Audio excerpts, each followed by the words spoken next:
Alhamdulillah, Bapak Ibu masih hidup. Alhamdulillahilladzi ahyana ba'da ma amatana wa ilaihin nusur. Senyumnya ke kiri dan ke kanan coba dicek sama enggak. Kalau sama berarti sehat walafiat. Kalau mencong ke kiri berarti banyak sombong meremehkan orang lain. Kalau mencongnya ke kanan berarti kita minder ya, banyak merasa serba kekurangan. Jadi yuk kita seimbangkan kiri dan kanan, jadikan kalbu kita kalbu yang tenang dan tentram, yang mutmainnah, yang senantiasa bersyukur ketika mendapatkan nikmat, bersabar ketika mendapatkan ujian, senantiasa ikhlas mengabdi beribadah kepada Allah Subhanahu wa taala dalam setiap sisi kehidupan, dan kita insya Allah juga termasuk yang disegerakan untuk bertobat ketika kita berbuat salah dan dosa. Kita berharap dijadikan ahli silaturahim. Mudah-mudahan dari silaturahim ini panjangkan umur kita, disolehkan amal kita, dimudahkan rezeki kita, dan tentunya ditambahkan ilmu kita. Yang punya anak, punya istri, keluarganya, mudah-mudahan anak istri kita soleh-soleha, keturunannya menjadi keturunan yang akan menjadi kebanggaan qurrata ayun dan menjadi pemimpin bagi orang-orang yang muttaqin insya Allah. Hari ini tanggal 1 bulan Zulhijjah ya, dari Saum Tahfidz Al-Quran Al-Ikhlas Camanik Sukamiskin Kota Bandung.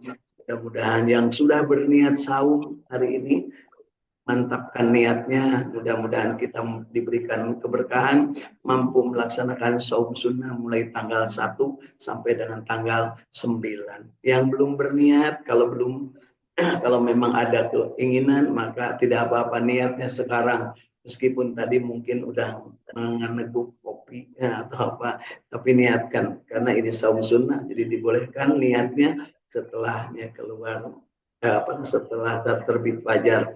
Jadi kita masih dibolehkan berniat sekarang, dengan catatan setelah ini tidak minum lagi, tidak makan lagi ya. Kemudian yang ditekankan atau yang utama adalah tanggal 9-nya.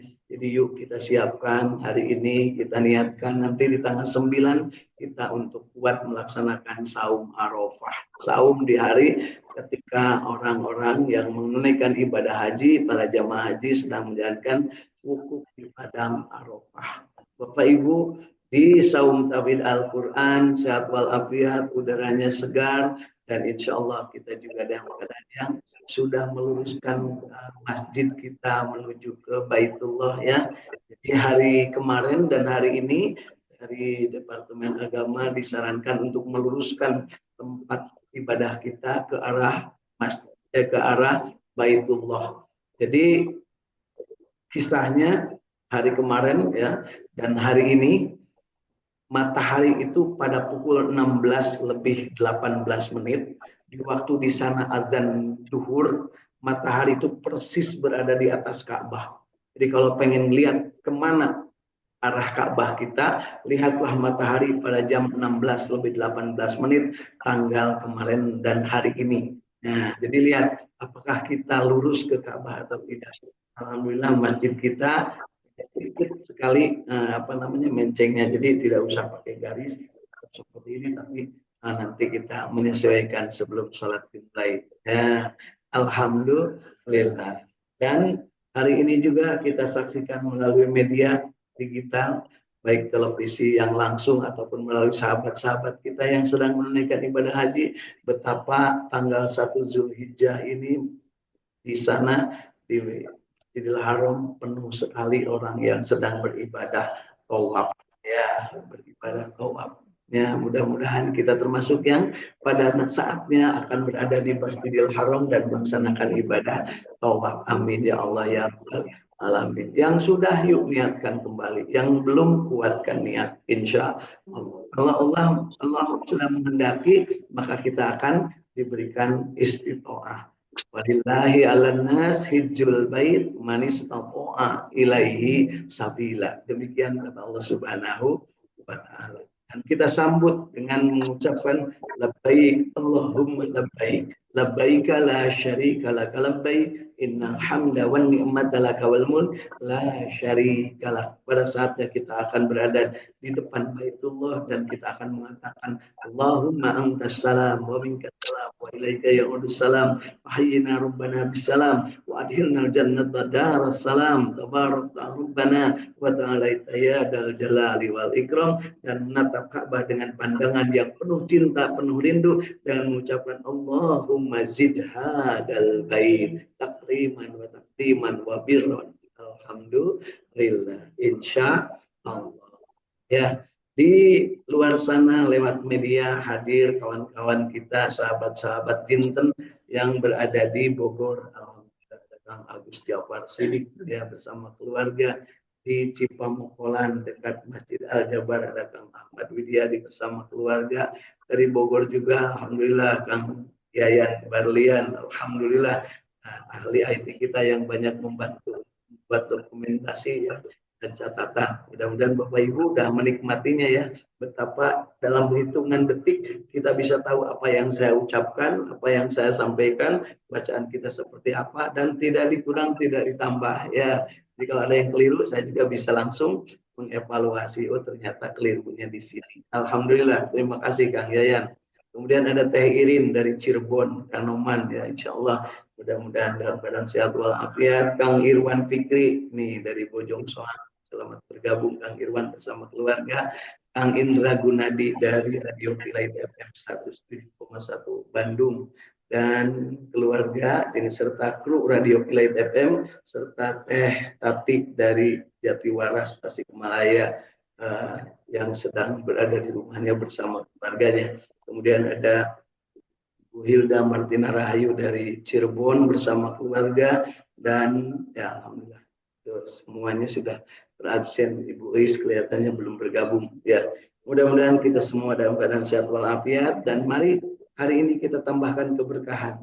Sebaik-baik ibadah, sebaik-baik zikir adalah mengucapkan la ilaha illallah, dan kita tahu bahwa sebaik-baik zikir adalah membaca Al-Quran. Yuk kita hari ini tambahkan kesempatan diri kita untuk membaca Al-Quran, dan kita menginginkan dijadikan oleh Allah Subhanahu wa taala sebagaimana yang disebutkan oleh Rasulullah SAW, khairukum man ta'allama al-Quran wa 'allamah. Sebaik-baik kalian adalah orang yang belajar Al-Quran dan mengajarkannya. Ya, belajar dan mengajarkannya. Apakah kita termasuk yang belajar? Insya Allah. Apakah kita termasuk yang mengajar? Insya Allah. Apakah kita itu akan termasuk yang belajar dan mengajar? Mudah-mudahan. Ya, belajar dimulai dengan membacanya, huruf demi huruf, kalimat demi kalimat, kata demi kata, ayat demi ayat, surat demi surat.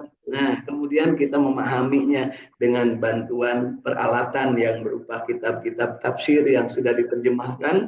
Kemudian kita juga mudah-mudahan bisa memahami dengan benar, mendapatkan pemahaman yang utuh sehingga keimanan kita bertambah, tingkat kekuatan iman kita terhadap Allah Subhanahu wa taala makin bertambah, keinginan kita juga untuk melaksanakan apa yang dicontohkan Rasulullah SAW makin meningkat, dan pada saatnya kita akan benar-benar mengamalkannya sesuai dengan syariat, dan kita akan menikmati amalan itu dan nanti kita menyampaikan kepada orang lain di sekeliling kita, ahli-ahli kita.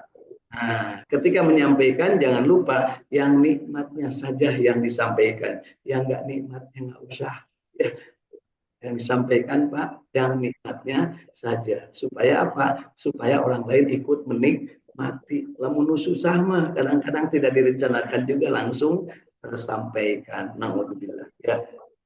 Yuk, yang kita akan baca hari ini surat An-Nahl, masih surat tentang surah. Ya.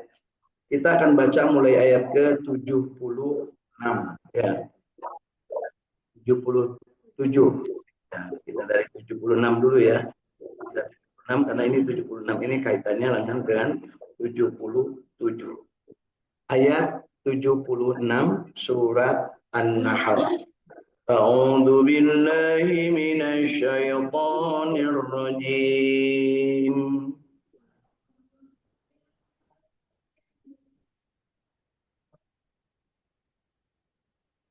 بسم الله الرحمن الرحيم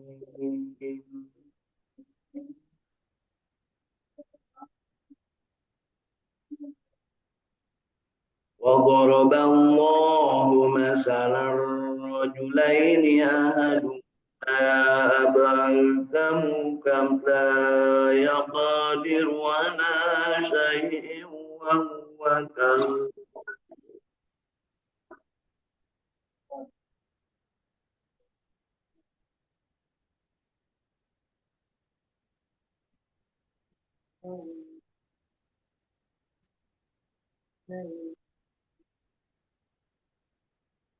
وهو كل على مولاه أينما يوجهه لا يأتي بخير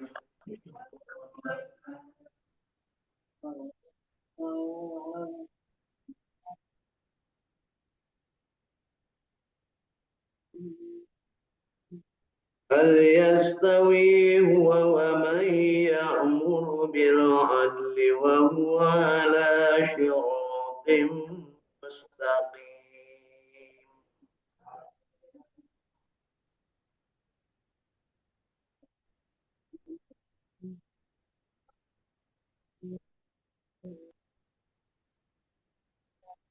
ولله غيب السماوات والأرض وما أمر الساعة إلا كلمح البصر أو هو أقرب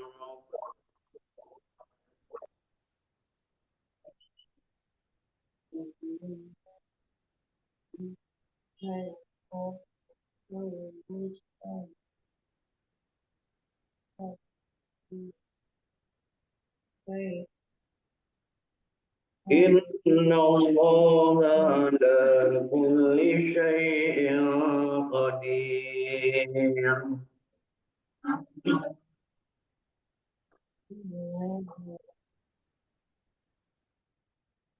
والله أخرجكم من بطون أمهاتكم لا تعلمون شيئا وجعل لكم السمع والأبصار والأفئدة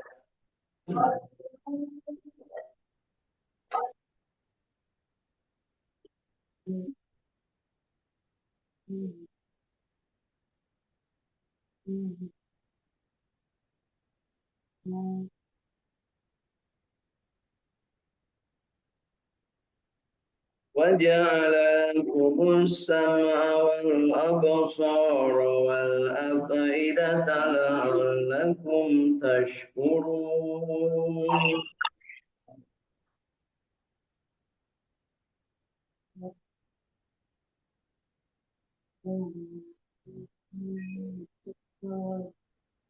ألم يروا إلى الطير مسخرات في جو السماء ما يمسكون إلا الله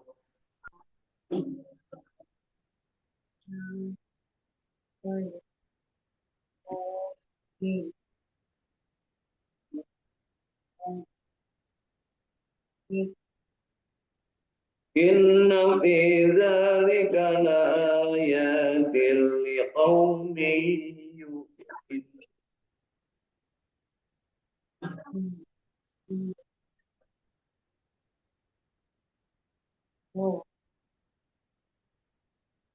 والله جعل لكم من بيوتكم سكنا وجعل لكم من جلود الأنعام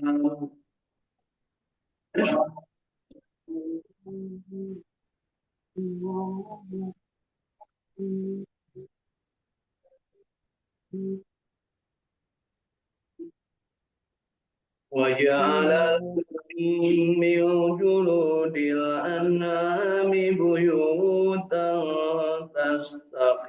تستخفونها يوم ظعنكم ويوم إقامتكم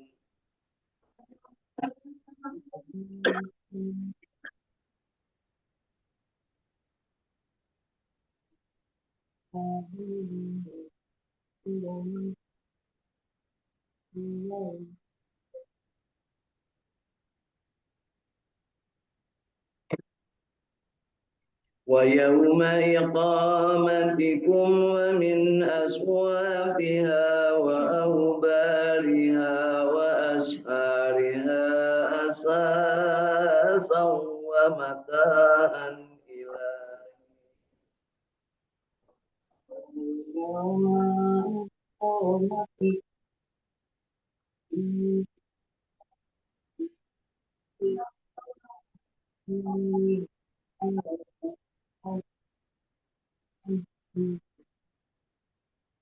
والله جعل لكم مما خلق ظلالا وجعل لكم من الجبال أكنانا وجعل لكم سرابيل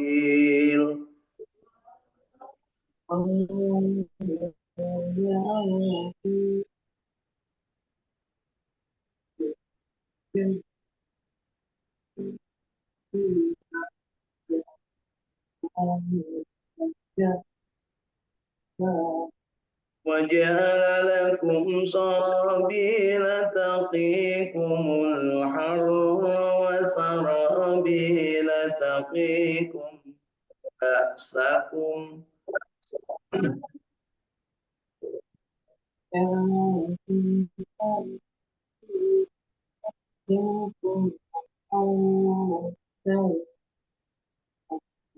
كذلك يتم نعمته عليكم لعلكم تسلمون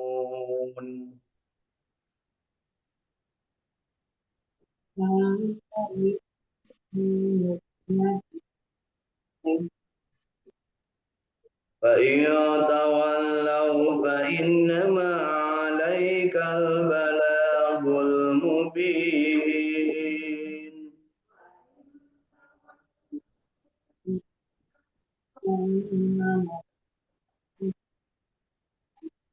يعرفون نعمة الله ثم ينكرونها وأكثرهم الكافرون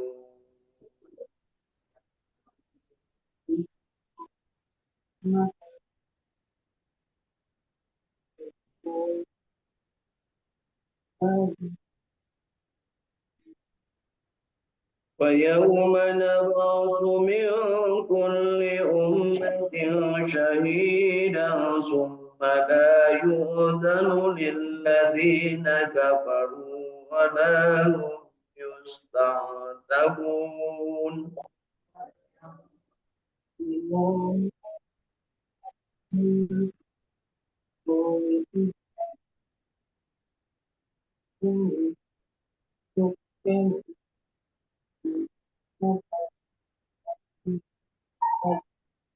وإذا رأى الذين ظلموا العذاب فلا يخفف عنهم ولا هم ينظرون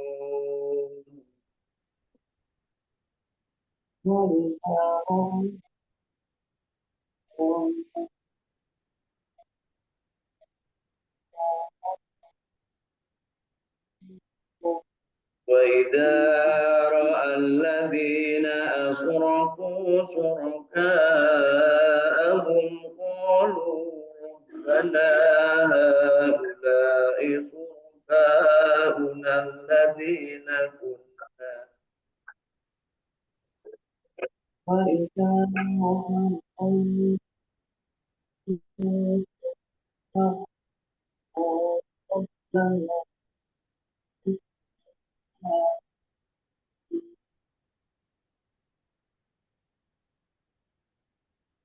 قالوا ربنا هؤلاء شركاؤنا الذين كنا ندعو من دونك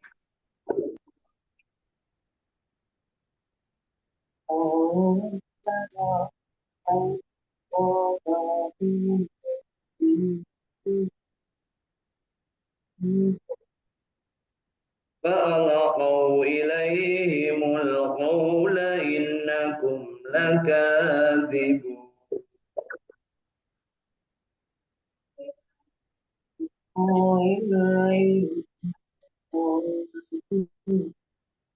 وألقوا إلى الله يومئذ السلام وضل عنهم ما كانوا يفترون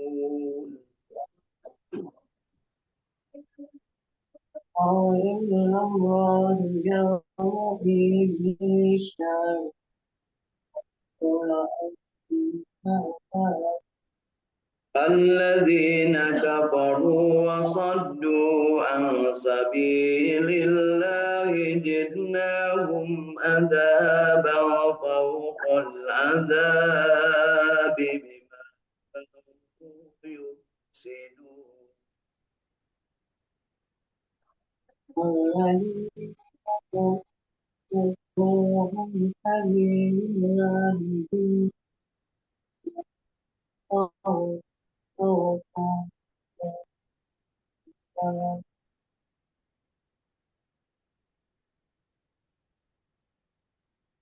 صدق الله العظيم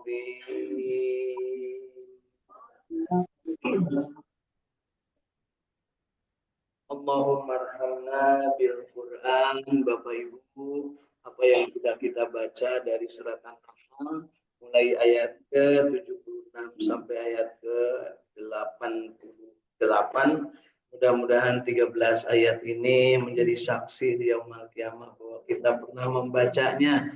Dan tentu saja bacaan kita yang baiknya, yang benarnya, kita berharap Allah menerima sebagai ibadah bagi kita masing-masing, sebagai catatan amal soleh kita, dan yang salahnya, yang kelirunya dari yang kita baca, baik karena kekeliruan keilmuan, kondisi, ataupun karena memang ketidakmampuan, mudah-mudahan Allah Subhanahu wa Ta'ala mengampuni dosa dari bacaan kita, dan kita diberikan kesempatan untuk terus-terusan belajar membaca Al-Quran dan meningkatkan kualitas bacaan kita. Selanjutnya mari kita tingkatkan pemahaman kita dengan membaca terjemah tafsir Ibnu Katsir sebagai alat bantu kita dalam memahami Al-Quran. Insya Allah yang sudah diterjemahkan ke dalam bahasa Indonesia. Baik, kita mulai dari ayat ke-76. Dan Allah membuat pula perumpamaan dua orang laki-laki yang seorang bisu, ya, yang seorang bisu tidak dapat berbuat sesuatu pun dan dia menjadi beban atas penanggungnya. Jadi orang bisu dan tidak bisa berbuat apa-apa, menjadi beban bagi orang lain yang menanggungnya. Kemana saja dia disuruh oleh penanggungnya itu, dia tidak dapat mendatangkan suatu kebajikan pun. Ya, samakah orang itu dengan orang yang menyuruh berbuat keadilan dan dia berada pula di atas jalan yang lurus. Jadi antara yang tak berdaya dengan yang punya kemampuan, ya beda enggak? Itu pertanyaannya. Beda. Kira-kira Bapak Ibu ingin yang punya kemampuan, ingin yang punya kemampuan untuk berbuat dan memberikan manfaat pada orang lain, atau ingin yang membebani orang lain? Pasti kita ingin yang mampu berbuat dan ingin memberikan manfaat bagi orang lain dan tidak ingin menjadi beban bagi orang lain. Itu sebabnya petunjuknya, kalau kita mendapat kenikmatan segera sampaikan kepada orang lain supaya memberi kebahagiaan juga kepada orang lain. Tapi kalau kita menderita, jangan sampai menjadikan orang lain juga ikut terbebani menderita. Ya sok sanaja ngan saukur ngadengi tuh abdi macenah geus kitunya, jangan, tapi perlihatkanlah sumringah gitu, buliga jadi jiwa-jiwa kita. Kemudian di ayat ke-77-nya, dan kepunyaan Allah lah segala apa yang tersembunyi di langit dan di bumi. Tidaklah kejadian kiamat itu melainkan seperti sekejap mata atau lebih cepat lagi. Sesungguhnya Allah Maha Kuasa atas segala sesuatu. Dan Allah mengeluarkanmu dari perut ibumu dalam keadaan tidak mengetahui sesuatu pun, dan dia memberimu pendengaran, penglihatan, dan hati. Pendengaran, penglihatan, dan hati. Tiga-tiganya ini akan diminta pertanggungjawaban. Pendengaran akan diminta pertanggungjawaban, penglihatan akan diminta pertanggungjawaban, hati akan diminta pertanggungjawaban. Dan dia memberimu pendengaran, penglihatan, dan hati agar kamu bersyukur. Jadi bersyukurlah dengan punya mata, apa yang bisa kita lihat. Bersyukurlah dengan punya telinga, bersyukurlah dengan punya hati. Ya, jangan sampai seperti yang dinyanyikan oleh Bimbo ya, bermata tapi tak melihat, bertelinga tapi tak mendengar, berhati tapi tak merasa, eta teh jelema beleguk gitu Bu ya. Itu mah syair berikutnya saya yang nambahkan ya. Tidaklah mereka memperhatikan burung-burung yang dimudahkan terbang di angkasa bebas.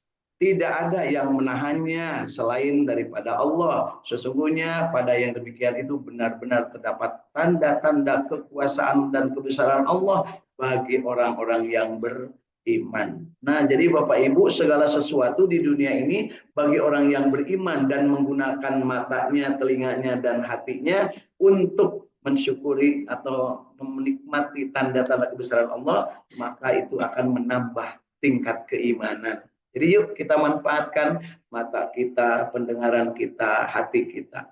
Kenapa bacanya Al-Quran saya baca dulu terus Bapak Ibu kemudian membaca? Karena supaya telinga bisa mendapatkan ibadahnya, mata bisa mendapatkan ibadahnya, hati juga bisa mendapatkan ibadahnya. Telinga di mana? Mendengarkan dulu ayat yang dibaca.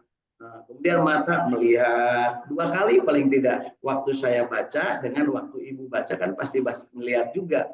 Kemudian hati juga, Pak teh salah, harusnya begini. Tapi ibu teh menahannya. Pak salah, begitunya gitu ya. Tapi kalau ya salah, nanti diulangi. Kalaupun tidak sempat diulangi, nanti kalau sudah selesai kata Pak yang itu bacanya begini. Jadi sampaikanlah bil hikmah wal mau'idah hasan. Ada Bapak Ibu yang ngajinya tertarik tapi salah, saya biarkan aja. Ada yang tadi sada-sada aja gitu sehingga gak angkatin cak. Oke harus ditegur. Kenapa? Saya juga ingin telinga saya ini mendengar apa yang Bapak Ibu baca. Saya juga melihat apa yang dibaca. Kemudian saya juga ingin merasakan kalau di itu garaneng wae, di dia tidak cicing, itu nunutan. Saya juga harus tahan perasaan. Kan wae antep dan masing-masing punya keadaan gitu ya. Makanya yuk dengan belajar seperti ini, maka kita manfaatkan mata kita, telinga kita, dan hati kita dengan sebaik-baiknya. Supaya nanti menjadi saksi. Oh, waktu Bu Agus nyarane, Bu Abdi diantepkan, ada tina naon, pek wae. Makanya distitah kaharareup supaya teu nyarane, ibunya, namun diharap kan katingali sehat. Orang yang belajar ngaji sampai nyeleneh begini, dengan orang yang tegak begini, beda, Bu. Beda, terus terang aja gitu. Udah nusok nunutan asup ke kelas ditukar dengan yang paling depan duduknya, nah pasti beda nantinya tuh kecerdasannya juga akan lain. Yang paling depan mas sering kena ludah dari gurunya kebagian ya paling tidak terkontaminasi pendengaran dan penglihatannya terganggu kuno sejen. Sedangkan kalau yang paling belakang begitu ada yang rambutnya baru dicukur karena dicukurnya, oh si eta mah di blow-nya, oh si eta mah make baju di belakang tuh analisa aja Bu, yang lilis itu asli Bu, diukah yang ditukar isu kan tadi beja-beja tubuh tatang mah bajunya kamar teh ieu, Agus mah bajunya ieu, eta mah aya cimetingan segala diomongkeun Bu ya. Tapi kalau di depan insya Allah, nah, yuk kita biasakan. Kita lanjut ke ayat 80. Dan Allah menjadikan bagimu rumah-rumahmu sebagai tempat tinggal. Dan dia menjadikan bagimu rumah-rumah atau kemah-kemah dari kulit binatang, binatang ternak yang kamu merasa ringan membawanya di waktu kamu berjalan. Mulai nama jas hujan, tapi dijieuna tina kulit atau mantel, dijieuna tina kulit binatang ya, atau mulai nama disebut sleeping bag. Nah, kalau orang yang sedang naik gunung atau ke tempat yang dingin pakai sleeping bag, simut paragi HS itu bahasa Sunda namanya. Dan di waktu kamu bermukim dan dijadikannya pula dari bulu domba. Nah, berarti orang Garut ya memakai ayat ya Bu ya. Bulu domba, bulu unta, dan bulu kambing. Alat-alat rumah tangga dan perhiasan yang kamu pakai sampai waktu tertentu. Waduh, dipakai nyen tas, dipakai nyen itu nyen iya. Jadi suka regang punya jualan bulu-bulu, bulu-bulu bulu dan kulit.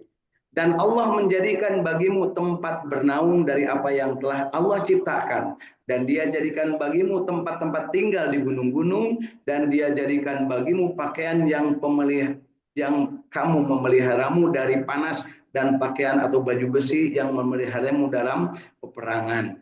Demikian Allah menyempurnakan nikmatnya atasmu agar kamu berserah diri kepadanya. Jadi apa yang dilakukan oleh manusia, pakai baju nukitu nukil, Allah tahu ya. Jika mereka tetap berpaling, maka sesungguhnya kewajiban yang dibebankan atasmu Muhammad hanyalah menyampaikan amanah Allah dengan terang. Jadi ingat Bapak Ibu, tugas Kangjeng Nabi itu adalah menyampaikan Islam, bukan mengislamkan. Karena kalau tugasnya mengislamkan, pasti beliau akan mudah mengislamkan orang-orang. Beliau hanya menyampaikan. Makanya ketika Rasulullah sedih ketika pamannya tidak masuk Islam, maka oleh Allah diberikan hiburan. Muhammad, tugasmu adalah menyampaikan, bukan mengislamkan. Begitu Bapak Ibu ya. Jadi kita juga sama kepada anak, kepada saudara, kepada ibu, kepada bapak mertua, semua masyarakat juga tugasnya nyampaikan. Perkara orang mau pakai telinganya, mau pakai matanya, mau pakai hatinya, itu urusan masing-masing. Mereka mengetahui nikmat Allah, kemudian mereka mengingkari, dan kebanyakan mereka adalah orang-orang kafir. Ingat Bapak Ibu, seperti yang pernah saya terangkan, penduduk dunia ini lebih banyak orang yang tidak bersyukur dibanding yang bersyukur. Lebih banyak orang yang kafir dibanding yang mukmin. Lebih banyak orang yang tidak bertakwa dibandingkan orang yang bertakwa. Jadi Bapak Ibu, yuk mari kita menjadi orang yang sedikit, yaitu yang beriman, yang bertakwa, yang menjadi makhluk kesukaan Allah. Ya, karena mulianya manusia di sisi Allah karena ketakwaannya. Inna akramakum indallahi atqakum. Dan ingatlah akan hari ketika kami bangkitkan dari tiap-tiap umat seorang saksi, yaitu Rasul. Jadi nanti Bapak, di hari kiamat itu, Ibu, akan dibangkitkan. Setiap umat itu ada Rasulnya. Maksudnya, kalau Nabi Muhammad SAW adalah akan dibangkitkan dan umatnya adalah semua manusia yang setelahnya Rasulullah lahir. Ada yang ngaco disebutnya dolin, ada yang bangkar warah disebutnya magdum, bedegong bangkar warah sampai di dimurkai Allah, namanya orang magdum. Sedangkan orang yang tersesat itu yang dua leo para rubuh, tidak ikhlas, tidak mukhlis, tidak ikhlas. Bahkan mereka menganggap ada Tuhan selain Allah. Nah nanti Rasulullah SAW akan menjadi saksi. Apakah Bapak Ibu termasuk yang akan disaksikan oleh Rasulullah sebagai orang yang beriman? Nah, amin. Ya, kan suka ada di ibu-ibu kering ngaji, mugi Kangjeng Rasulullah rasa nyebat abdi sadaya. Nyebat itu maksudnya Kangjeng Nabi menjadi saksi. Tuh ayah Pak Teguh ngaji, alhamdulillah seorang Kangjeng Nabi. Teguh ya Allah, asup Teguh. Dede ya Allah, asup kahula. Kayak cenah kitu nya si eta mah supaya ngapuji wae cenah ngaji ke aya speaker tapi matra ngaji. Gitu kan. Ya gitu. Ayo gitu Bu. Ulah naudzubillah. Kemudian tidak diizinkan kepada orang-orang yang kafir untuk membela diri dan tidak pula mereka dibolehkan meminta maaf. Jadi artinya ada hukum tersendiri bagi orang kafir nanti di hari akhirat tersebut. Dan apabila orang-orang zalim telah menyaksikan azab, maka tidaklah diringankan azab bagi mereka dan tidak pula mereka diberi tangguh. Dan apabila orang-orang yang mempersekutukan Allah melihat sekutu-sekutu mereka, mereka berkata, ya Tuhan kami, mereka inilah sekutu-sekutu kami yang mereka dahulu kami sembah selain daripada Engkau. Lalu sekutu-sekutu itu atau berhala-berhala itu berkata, Sesungguhnya kamu benar-benar orang yang dusta. Jadi saling mendustakan. Kata yang menyembah